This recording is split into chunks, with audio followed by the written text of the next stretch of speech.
Selamat datang dan selamat malam. Saya Dini, narator dari Cerita Tengah Malam, menyambut kalian untuk mendengarkan sebuah cerita horor di malam hari ini. Sebelumnya terima kasih buat kalian yang sudah subscribe ke channel Cerita Tengah Malam dan juga podcast kita di Spotify, yaitu podcast Rumah Horor Indonesia. Dan hari ini saya akan membacakan sebuah cerita dengan judul Diserang Hantu Wedon atau mungkin Pocong Wedon.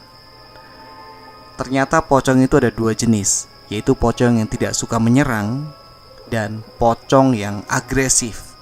Ya, pocong jahat lah. Orang Jawa menamakan pocong jahat ini dengan sebutan hantu wedon. Dan mungkin teman-teman juga pernah tahu bahwa ini digambarkan sebagai pocong tapi yang tubuhnya itu panjang begitu.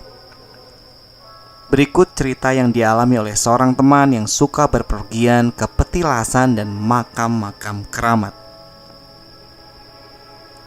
Menurut ceritanya, awal mula kejadian dihantui wedon adalah saat dia melakukan ritual ke pemandian Jolotundo di lereng Gunung Penanggungan. Saat itu malam begitu dingin dan kabut tipis seakan menyelimuti suasana sunyi dan sepi malam itu. Kondisi pemandian Jolotundo di waktu malam hari sangatlah sunyi dan terasa sakral sekali. Bau dupa sangat menyengat di hidung, menambah seramnya malam itu.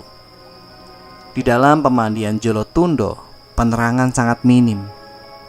Menurut kuncennya, tempat wisata tersebut memang sengaja dibuat gelap dan temaram tanpa penerangan.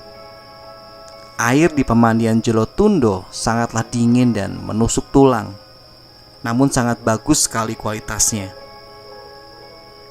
Menurut tes laboratorium, air Jolotundo menduduki peringkat 3 dunia untuk kebaikan airnya.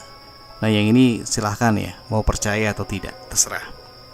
Sebut saja namanya Pak Junet yang berusia 40 tahun.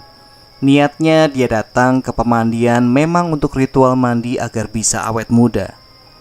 Malam itu gemericik air yang jatuh ke kolam pemandian, suaranya sangat menyejukkan, membuat tenang pikiran.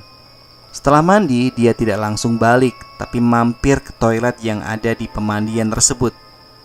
Kondisi toilet tersebut sangatlah gelap, dan Pak Junet hanya memakai penerangan dari lampu senter di HP-nya.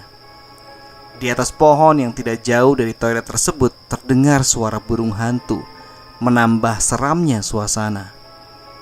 Sebenarnya Pak Junet mau membatalkan niatnya untuk ke toilet.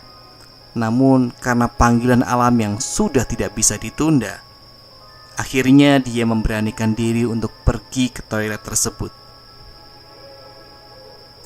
Saat mau masuk toilet, tidak terjadi kejadian aneh apapun.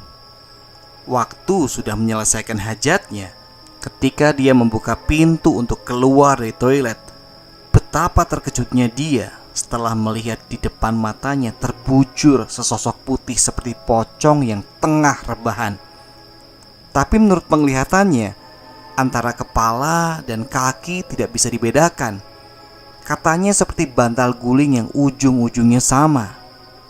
Mendadak, kaki Pak Junet tidak bisa digerakkan. Tubuhnya bergetar dan merinding karena ketakutan. Dia berusaha keras untuk bisa berlari, tapi sekali lagi kakinya tidak bisa digerakkan. Diliriknya lagi penampakan tersebut. Dengan minimnya cahaya yang temaram, pocong tersebut terlihat seperti bergerak-gerak. Melihat itu Pak Junet semakin takut. Dia sekuat tenaga menarik kakinya agar bisa bergerak. Dia akhirnya baca-baca doa agar bisa terbebas dari cengkraman hantu itu. Setelah membaca Al-Fatihah, berangsur-angsur kakinya bisa digerakkan. Setelah tahu kakinya bisa bergerak lagi, secepatnya dia berlari ke pintu keluar pemandian Jolotundo. Keesokan harinya dia bercerita ke temannya kalau dia masih beruntung tidak diserang oleh hantu pocong wedon yang menghantuinya malam itu. Menurut temannya yang termasuk orang pintar, pocong atau wedon tersebut menyerang dengan cara menyemburkan cairan dari mulutnya. Dan jika kita kena cairannya, akan berakibat fatal, akan menimbulkan penyakit kulit yang parah seperti kusta atau lepra. Oke teman-teman, sekian cerita horor untuk malam hari ini. Terima kasih sudah mendengarkan sampai akhir.